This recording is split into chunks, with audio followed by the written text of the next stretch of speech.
देश की राजनीति में आज एक ही सवाल सबसे ज्यादा चर्चा में है। क्या नरेंद्र मोदी फिर से भारत के प्रधानमंत्री बनेंगे या फिर 2029 का चुनाव भारत की राजनीति में एक नया मोड़ लेकर आएगा? हर गली, हर चाय की दुकान और हर सोशल मीडिया प्लेटफॉर्म पर यही बहस चल रही है। आज के इस वीडियो में हम न समर्थन करेंगे न विरोध, सिर्फ हकीकत, राजनीति और जनता के मूड की बात करेंगे।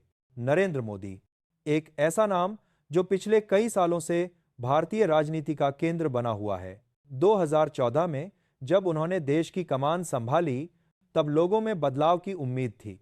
फिर 2019 में जनता ने पहले से भी बड़ा जनादेश दिया। अब सवाल यह है, क्या जनता एक बार फिर उन्हें मौका देगी? सबसे पहले बात करते हैं मोदी की सबसे बड़ी ताकत की। मोदी की सबसे बड़ी ताकत है उनका सीधा जनता से जुड़ाव। उनकी भाषा सरल होती है, वो खुद को आम आदमी से जोड़कर बात करते हैं। कई लोगों के लिए मोदी सिर्फ एक नेता नहीं, बल्कि एक भरोसे का नाम बन चुके हैं। इसके अलावा मोदी का अंतर्राष्ट्रीय कद भी बड़ा माना जाता है। दुनिया के बड़े मंचों पर भारत की आवाज और मजबूत फैसलों की छवि, ये सब उनके समर्थकों को यह महसूस कराता है कि देश सुरक्षित हाथों में है। अब बात करते हैं संगठन की ताकत की। भारतीय जनता पार्टी आज देश की सबसे मजबूत राजनीतिक पार्टी मानी जाती है। जमीन स्तर तक कार्यकर्ता, चुनावी रणनीति और सोशल मीडिया पर मजबूत पकड़, ये सब मोदी को चुनावी बढ़त दिलाते हैं। जब तक पार्टी का संगठन मजबूत रहता है, तब तक मोदी का दावा भी मजबूत रहता है। लेकिन अब आते हैं असली चुनौतियों पर। हर लंबे शासन के साथ जनता की उम्मीदें भी बढ़ जाती हैं।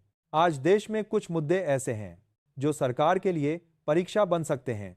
महंगाई, जो सीधे आम आदमी की जेब पर असर डालती है। बेरोजगारी, जिसे लेकर युवाओं में चिंता देखी जाती है। और रोजमर्रा की जिंदगी की परेशानियां, जो चुनाव के समय बड़ा मुद्दा बन जाती हैं। अगर इन मुद्दों पर जनता को साफ और ठोस सुधार नजर नहीं आता, तो नाराजगी भी बढ़ सकती है। अब बात करते हैं विपक्ष की। मोदी के सामने चुनौती किसी एक नेता से नहीं, बल्कि पूरे विपक्ष से हो सकती है।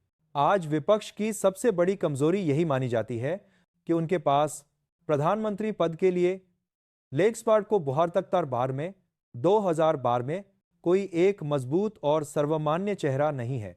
गठबंधन बनते हैं, बैठकें होती हैं, बयानबाजी चलती है, लेकिन जनता का सवाल वही रहता है, अगर मोदी नहीं तो कौन? यही सवाल मोदी को अभी भी बढ़त दिलाता है। अब समझते हैं जनता का मूड। भारत में चुनाव सिर्फ आंकड़ों से नहीं, भावनाओं से भी जीते जाते हैं। एक बड़ा वर्ग ऐसा है जो आज भी मोदी पर भरोसा करता है। वहीं एक वर्ग ऐसा भी है जो बदलाव चाहता है, नई सोच और नए चेहरे की बात करता है। यानी साफ है, देश पूरी तरह एक तरफ नहीं झुका हुआ। मुकाबला आसान नहीं होने वाला। अब सबसे बड़ा सवाल, क्या नरेंद्र मोदी फिर से प्रधानमंत्री बन सकते हैं? इसका जवाब आज की तारीख में पूरी तरह हां या पूरी तरह ना में देना मुश्किल है। अगर आने वाले समय में सरकार जनता के मुद्दों पर मजबूत काम दिखाती है, तो मोदी का रास्ता आसान हो सकता है। लेकिन अगर विपक्ष एकजुट होकर स्पष्ट एजेंडा और भरोसेमंद नेतृत्व सामने लाता है, तो चुनाव दिलचस्प और कड़ा हो जाएगा। तो दोस्तों, नरेंद्र मोदी को कमजोर आंकना किसी के लिए भी आसान नहीं है। अनुभव, संगठन और समर्थक तीनों उनके साथ हैं। लेकिन लोकतंत्र में आखिरी फैसला हमेशा जनता का होता है। क्या मोदी फिर प्रधानमंत्री बनेंगे या भारत को मिलेगा नया नेतृत्व? इसका जवाब वक्त के साथ सामने आएगा। आपकी क्या राय है? कमेंट में जरूर बताइए। वीडियो पसंद आया हो तो लाइक कीजिए और ऐसे ही राजनीतिक विश्लेषण के लिए चैनल को सब्सक्राइब करना मत भूलिए।